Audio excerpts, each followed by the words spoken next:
Sabe, tem um som na natureza que causa um arrepio na hora. É um aviso, sabe, seco, vibrante, que mesmo que a gente nunca tenha ouvido ao vivo, o cérebro reconhece na hora e pensa uma coisa só: perigo.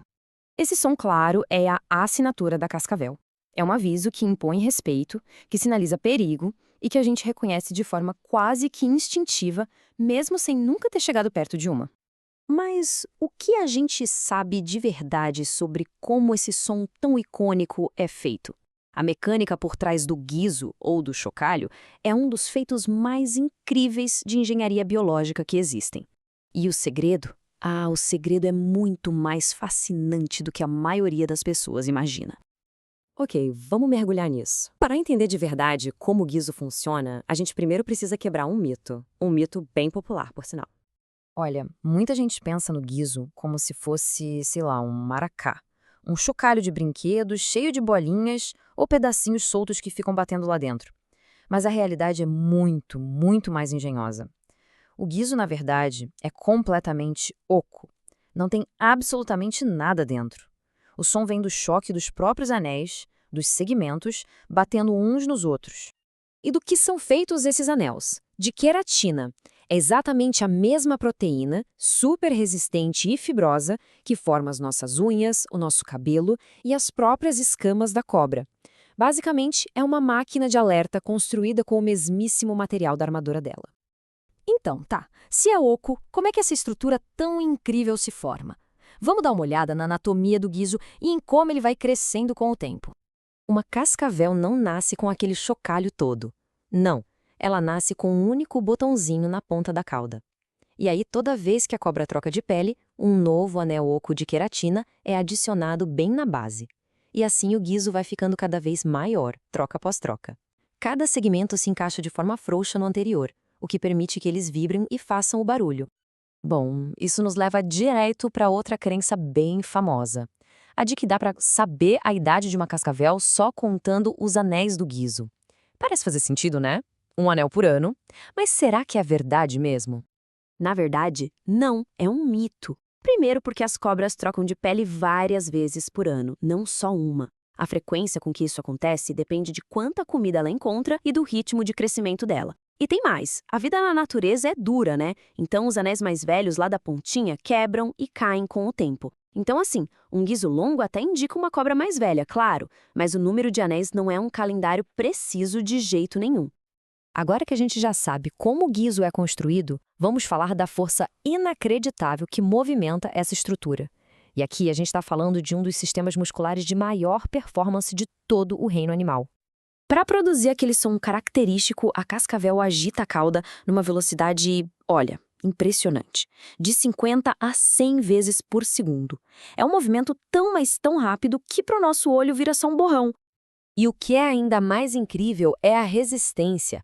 Uma cascavel consegue manter essa vibração super rápida por até 3 horas, ou até mais se precisar.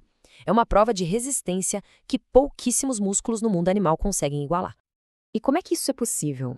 Bom, o segredo está num conjunto de músculos na cauda que são absurdamente especializados, adaptados para uma única e exaustiva tarefa: potência e resistência extremas.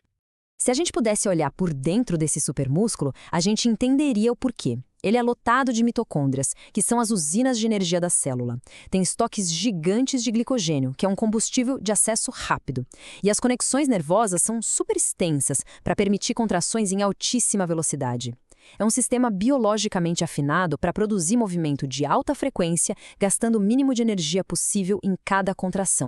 A biologia por trás é fascinante. Mas qual é a mensagem desse som? E como é que ele foi além da natureza e encontra um lugar, digamos, surpreendente na cultura humana? O ponto central aqui é que o som do guiso não é um sinal de agressão. Muito pelo contrário, é um aviso. É uma forma extremamente eficiente de dizer: olha, eu tô aqui, não chega mais perto, vamos evitar um conflito que nem eu nem você queremos. A cobra prefere 1000 vezes não usar o veneno dela, que é, digamos, caro para produzir. Mas a história do guiso não acaba na natureza. Lá nos Apalaches, nos Estados Unidos, surgiu uma tradição muito curiosa entre os músicos. Eles colocavam um guiso de cascavel dentro dos seus violinos e bandolins. E os motivos eram vários. Alguns acreditavam que era um amuleto de boa sorte, outros diziam que o cheiro espantava bichos, como aranhas e ratos, de dentro dos instrumentos. Tinha também que acreditava que o guiso deixava o som mais doce, mais nítido, ou, como dizia a lenda do bluegrass Bill Monroe, que ajudava a limpar a poeira de dentro do instrumento. E essa tradição criava um momento muito íntimo para o músico. Como diz essa citação, quando ele pousa o violino, só ele ouve o chocalhar como uma nota final. É como um eco silencioso da natureza dentro da música. Mas essa história do guiso não é estática, ela não está parada no tempo. Na verdade, ela está evoluindo, agora mesmo. E a nossa relação com essa criatura está moldando o futuro do som mais famoso. A evolução pode seguir caminhos bem inesperados. Na ilha de Santa Catarina, por exemplo, tem uma espécie de cascavel que evoluiu para não ter guiso nenhum. Como não tem muitos predadores na ilha, um aviso barulhento se tornou desnecessário, e o silêncio claro virou uma vantagem na hora de caçar. Mas enquanto a natureza moldou a evolução naquela ilha, aqui no continente uma força seletiva muito diferente está entrando em jogo. Nós, os seres humanos. Pensa bem, quando uma cascavel é ouvida perto de uma área com pessoas, muitas vezes ela é morta, por segurança. Isso cria uma pressão evolutiva que favorece as cobras que não usam o guiso ou que chacoalham mais baixo. As cobras mais silenciosas têm mais chance de sobreviver, de se reproduzir e de passar essa característica adiante. Ou seja, na nossa tentativa de nos mantermos seguros, a gente pode estar, sem querer, selecionando cobras que não dão o aviso que nos protege. Isso nos deixa com uma pergunta bem inquietante.